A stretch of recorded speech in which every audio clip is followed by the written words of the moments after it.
a way of using complex numbers, in particular De Moivre's theorem, to work out the sum of certain trigonometric series.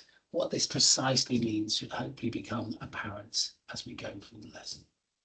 Okay, so the underlying mathematics which is going to underpin this is, first of all, some of the formulas for working out sums of series which we've met earlier in the course. So 3 things which we quoted here, all of which are stuff we've done earlier, are first of all this: a plus AR squared up to AR to the n minus 1 is the sum of the first n terms of a geometric sequence.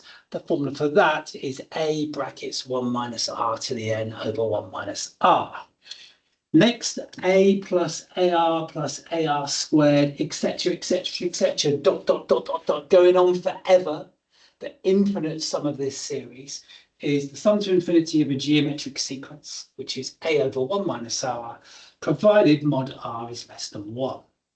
And the third result is something that we've not really used to find the sum of a series before, but it's the binomial expansion formula. So the binomial expansion formula in its usual form is a rule for expanding a plus b to the n to give this expression here, a to the n plus n choose 1, a to the n minus 1b, dot, dot, dot, dot, dot, all the way up to b to the n, where n is a positive integer. You can view that as a formula for finding the sum of an expression on the right-hand side, and we'll do that at some point down the line here. Now, it's worth stating the following.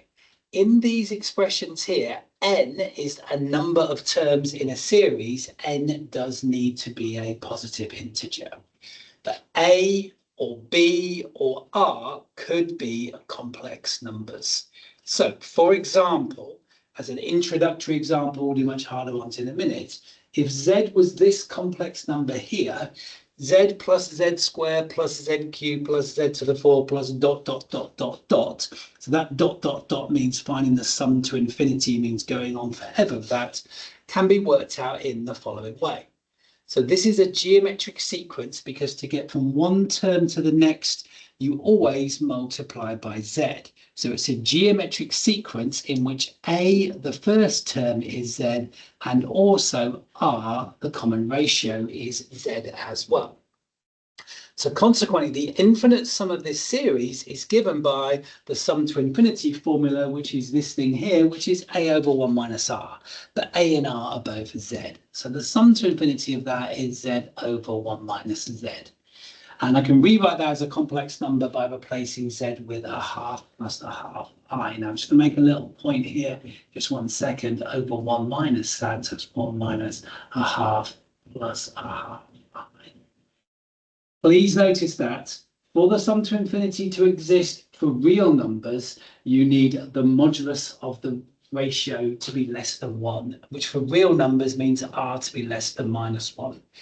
In this case, the common ratio is a complex number, but the modulus of the common ratio is the square root of a half squared, which simplifies to give root 2 over 2, which is less than 1. So that's why it does converge. Now I can simplify this a little bit, folks. So this is the same as a half plus a half I divided by 1 minus a half is a half minus a half I. If you rationalize the denominator by timesing the top and bottom by a half minus I, so a half minus a half I. So half plus a half I, that's the conjugate of the bottom. You'll get the following. On the top, you get a quarter. Plus a half I, plus a quarter I, plus another quarter I, which is plus a half I. And then you get half times I times a half I is minus a quarter. So the top expands to give you that, so it's done really badly. Half times a half is a quarter, plus a quarter I, which is a half I, plus a half I times a half I, which is minus a quarter. On the bottom, if I expand that, I will just get a quarter plus a quarter. So what that's going to simplify to div, let me give it, is the following. On the top, you will be left with 1/2. Sorry, you just have with a half, aren't they? Top. on the bottom, you're going to get a half. So actually, the sum to infinity of that is just I. So I made a million mistakes. Anyway, folks, there you go. Sum to infinity, this is I. So what that means, by the way, is that if you were to add on more and more complex numbers onto this series, they would get closer and closer and closer to I as a point on the Argand diagram. Okay. Now, what I'm really interested in today is the following problem. I'm going to be given a certain trigonometric series, i.e. the sum of a series where the terms involve trig functions, typically, usually just sine and or cos. And I want to get a closed expression for the sum of the terms of the series. I'm going to do this in the following way. I'm going to use some stuff we've done earlier. E to the I theta is cos theta plus I sine theta. And the reverse formulas, cos is e to the I theta plus e to the minus I theta over 2. Sine theta is e to the I theta, take away e to the minus I theta over 2i. All of these we've discussed earlier. I'm going to use them to solve this problem. Now, can I say, so I'm going to go for example 1 with you. I'm going to try to go through it super carefully. In an exam, you would be led through this question. There would be part A, show this, part B, show that. So the point of this is to find a closed expression for this infinite series. 1 plus a half cos theta plus a quarter cos 2 theta, excuse me, plus an eighth cos 3 theta, plus dot, dot, dot, dot, dot, going over the infinite series in terms of theta. Now, this is a series of trig functions. It's not arithmetic, it's not geometric, it's not binomial. I'm going to use a trick to do this. So the trick is to do the following. And in an exam, you are likely to be led through this. I'm going to let C stand for this series. 1 plus a half cos theta plus a quarter cos 2 theta plus an eighth cos 3 theta, etc., etc. I'm then going to let S stand for the corresponding series where each sine function is replaced by a cos function. And it turns out to make it life easy if you ignore the 1 at the beginning. So ignore the 1. S is rather than a half cos theta, it's a half sine theta, plus then rather a quarter cos 2 theta, it's a quarter sine 2 theta, then rather than 8 sine 3 theta, cos 3 theta, it's an 8 sine 3 theta, etc., etc., etc.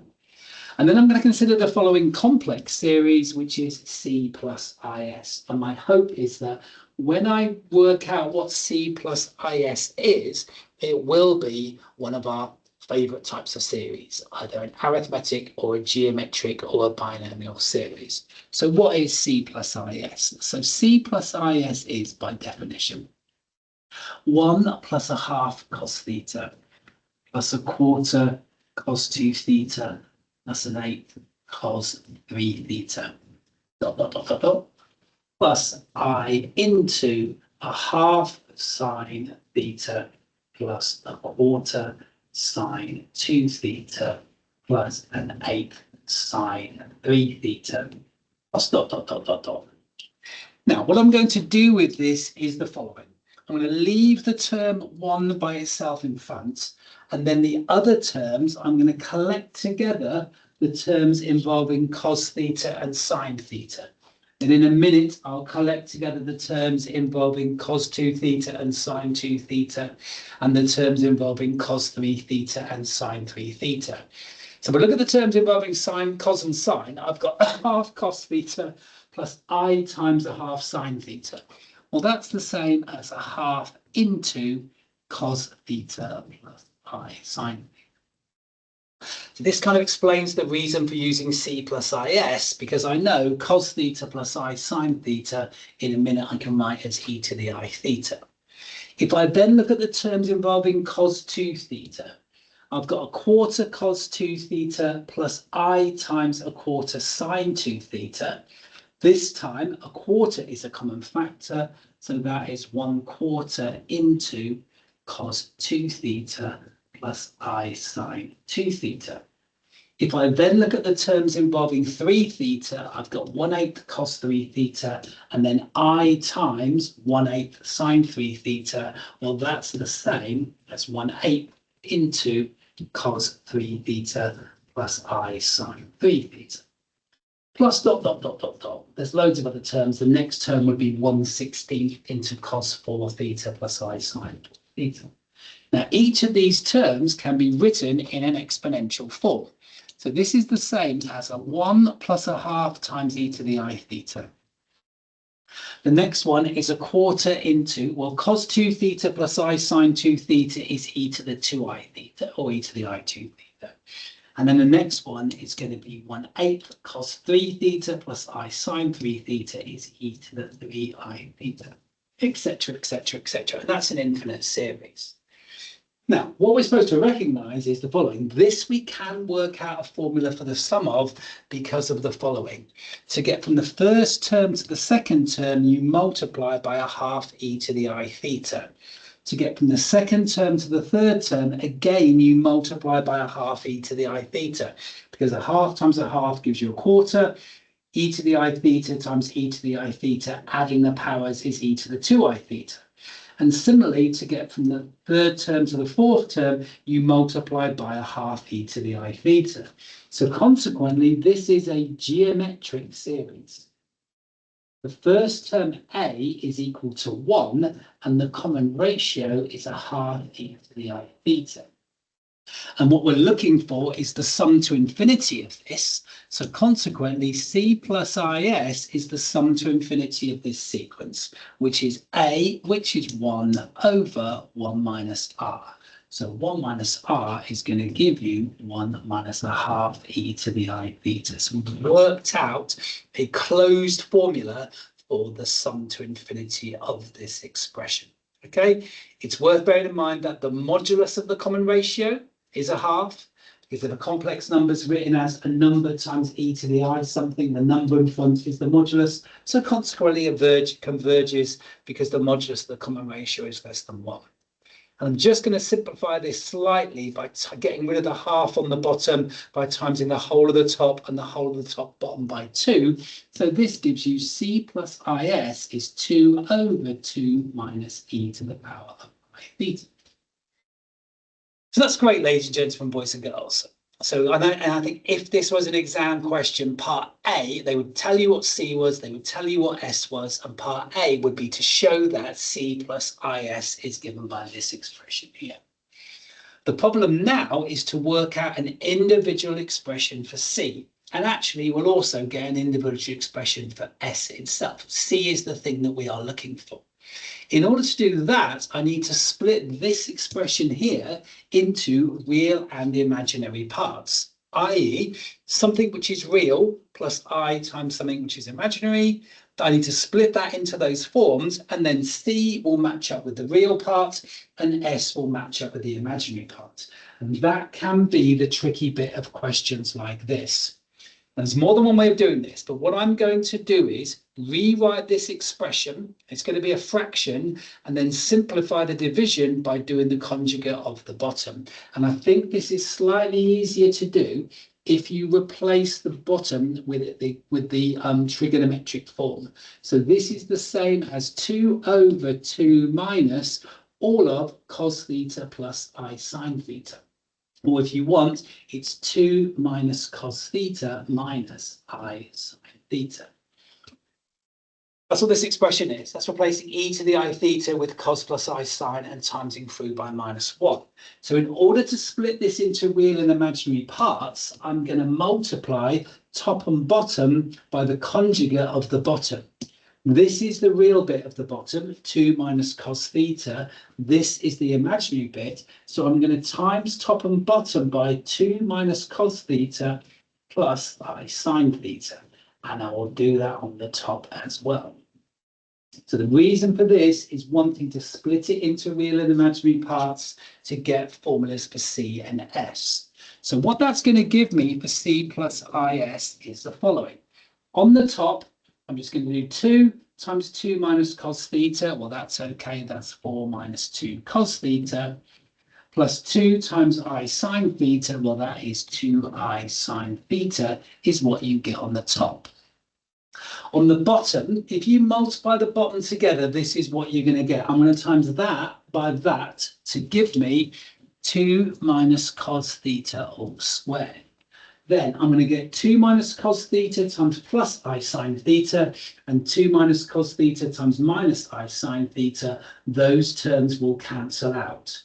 The final term is minus I sine times plus I sine. Well, sine times sine is sine squared theta.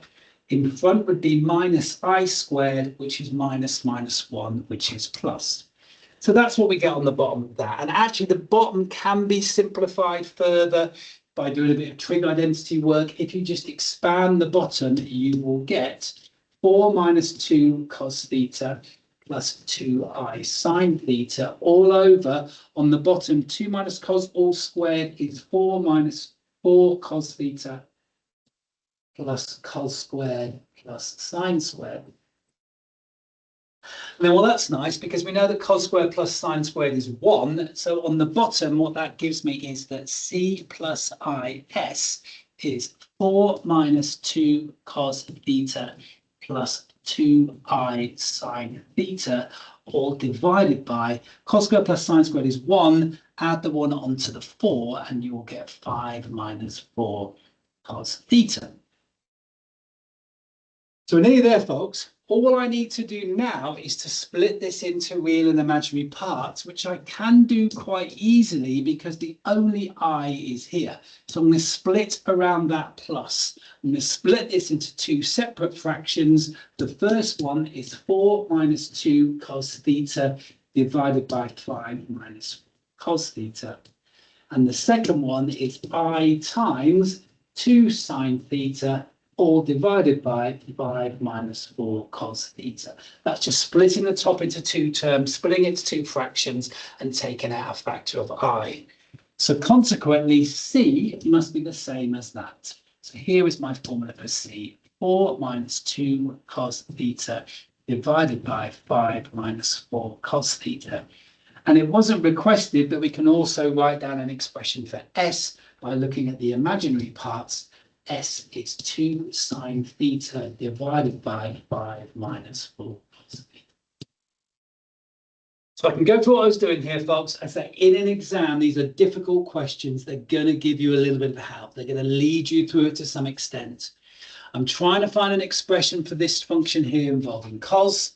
You call that C, call this corresponding trig function S, simplify C plus IS and work out its sum.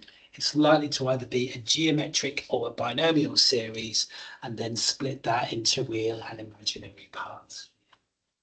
Okay, folks, that's the first example. Second example is similar but different, ladies and gentlemen, boys and girls. You will see that you've got an entire page to do this. So this is an example where in part A, there is some extra algebra to do first of all. And then we'll worry about doing one of these type questions in part B. So maybe I'm going to do part A at the top. Part A is a little bit of algebra, which is going to help us do part B in a minute.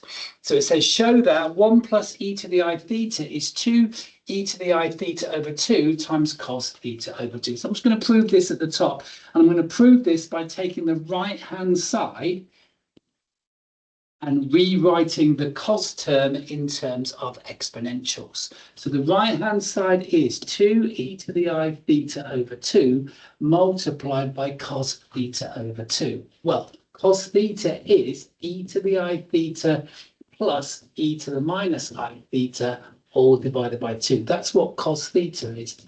But I've got cos theta over 2, so each of those thetas should be theta over 2. If you now expand this, you can do the following. Well, straight away, we can see that those 2's cancel out. And if you times the tops together, e to the I theta over 2 times e to the I theta over 2 is e to the I theta. E to the I theta over 2 times e to the minus I theta over 2. Well, the powers cancel out and give you 0, and that's therefore 1. And that's obviously the same as 1 plus e to the I theta, which means it's the same as the left-hand side. Okay, so that's a little algebraic trick. I'm going to need that, so going to be a clue. We're going to use that at some point in the future. So part B is all to do with finding an expression for this series of trig functions in terms of n and theta. n choose 1 sine theta plus n choose 2 sine 2 theta plus dot, dot, dot. The last term is sine n theta, where I'm assuming that n is a positive integer. You would be helped with this a little bit, folks. So first of all, let's call this series S because it's a series of functions which involve sine. Let's call the corresponding function which involves causes C, and it will work nicer if an extra 1 term is put on the twos. So C is 1 plus n choose 1 cos theta plus n choose 2 cos 2 theta plus dot, dot, dot. The last term is cos n theta. And then just like we did before, I'm going to write down an expression for C plus IS and see if we can work out the sum of that.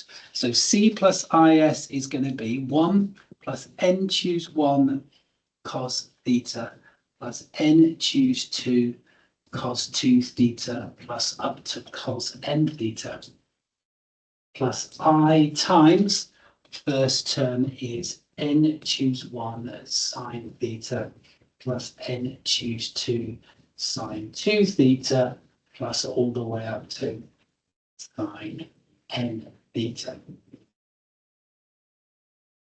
Okay, and like we did last time, what I'm going to do is pair up the terms involving cos theta and sine theta, and then we'll pair up the terms involving cos 2 theta and sine 2 theta, and we'll be able to write this in an exponential form. So this gives me that C plus IS is, the first term is just 1. I've got n choose 1 cos theta plus I times n choose 1 sine theta. If I put those two terms next to each other and take out n choose 1 as a common factor, it would be n choose 1 into cos theta plus I sine theta. Well, then look at the terms involving cos 2 theta. I've got n choose 2 cos 2 theta, and then this term I've got I times n choose 2 sine theta, 2 theta, sorry. So that's going to give me n choose 2 into cos 2 theta plus I sine 2 theta. Oops. The next term would be n choose 3 into cos 3 theta plus I sine 3 theta. Dot, dot, dot, dot, dot. The very last term is just cos n theta plus I sine n theta. And that's okay. I can now use the fact that cos plus I sine is e to the I theta to write this in terms of exponentials. And then if we look carefully, we will be able to work out its sum. So I've got 1 plus n choose 1 e to the I theta plus n choose 2 e to the 2I theta plus dot, dot, dot, dot, dot. The last term is e to the I n theta.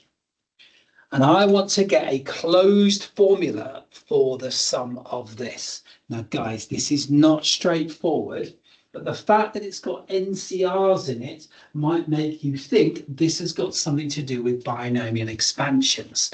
This would be the output of a certain binomial expansion, something in brackets to the power of something. Now, because it's got n choose 1, n choose 2, and the last term has an n in the power, it's reasonable to expect that this is going to be got by expanding something to the power of n. Because the first term is 1, the thing in the front of the bracket should be 1. And then in order to get e to the I theta to the power of n for the last term, maybe that's what we are expanding. 1 plus e to the I theta to the n. So if you were to do the binomial expansion of this, you can check this is what we would have got. The first term is 1 to the n, which is 1. Then n choose 1 times 1 to the n minus 1 times e to the I theta, which is the second term. N choose 2 times 1 to the n minus 2. But 1 to the n is just 1 e to the 2I theta, and so on and so forth. So we now have a closed expression for C plus IS. In order to work out a formula for S, I need to now split this into real and imaginary parts. And this is not obvious. So the only thing you can reasonably think of doing this is doing a binomial expansion, but that'll take you backwards to the previous part. In order to split this into real and imaginary parts, that's where the bit of algebra we do in part A is going to turn out to be useful. So we know that 1 plus e to the I theta is 2 e to the I theta over 2 cos theta over 2.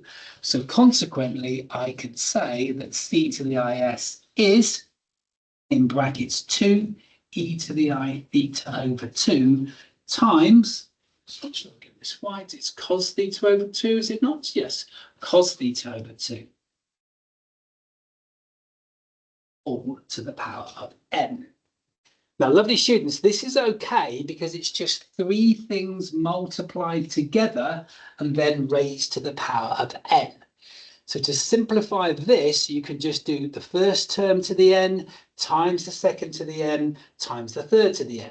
Expanding things multiplied to the power of n is much easier than expanding things added to the n, which is what we had in the previous part. So that's going to give me, the first term is just 2 to the n. The next term is e to the I theta over 2 to the power of n, which is e to the I n theta over 2. And then the final term is cos theta over 2 to the n, which is traditionally written as cos to the n of theta over 2. Now, to work out the individual expressions for C and S, you need to split this into real and imaginary parts. And it's worth noting that this is the only place where the I occurs. So if I can split this term into real and imaginary parts, I can then split the whole function into real and imaginary parts. But that's okay, because I know that e to the I theta is cos plus I sine. That's how you split e to the I theta into real and imaginary parts. This is e to the I n theta over 2. So this I can write as, leave the 2 to the n there, leave the cos to the n of theta over 2 here. In the middle, e to the I n theta over 2 is the same as cos n theta over 2 plus I sine n theta over 2. I might put brackets around them for clarity. And now the only I in this expression is here. But that's okay. I can just expand those brackets in order to work out the real imaginary parts. So 2 to the n times cos n theta over 2 times cos to the n theta over 2. 2 to the n cos of n theta over 2 times cos to the power of n theta over 2 plus I times 2 to the n times sine of n theta over 2 times cos to the power of n theta over 2. That's just really expanding the brackets. So that's the real part. So that tells me what C is. This is the imaginary part. This tells me what S is. And as I said, I think if this was an exam question, it would be a show that question. You would have to prove that formula. So consequently, I can write down that S is 2 to the n sine of n theta over 2 times cos to the power of n theta over 2. And we are done. And by the way, you can also write down the corresponding expression for C if you want. 2 to the n times cos of n theta over 2 times cos to the power of n theta over 2. And we are done. So those are the examples I was going to go through. There is an exercise on the next hand side for you to do. It's only got 4 questions on, but they are quite tricky. They lead you through the questions as much as I think you can reasonably be expected to do. There are also a recommended exercise from the Active Learn textbook to do for some further practice on this. Okay, we're done.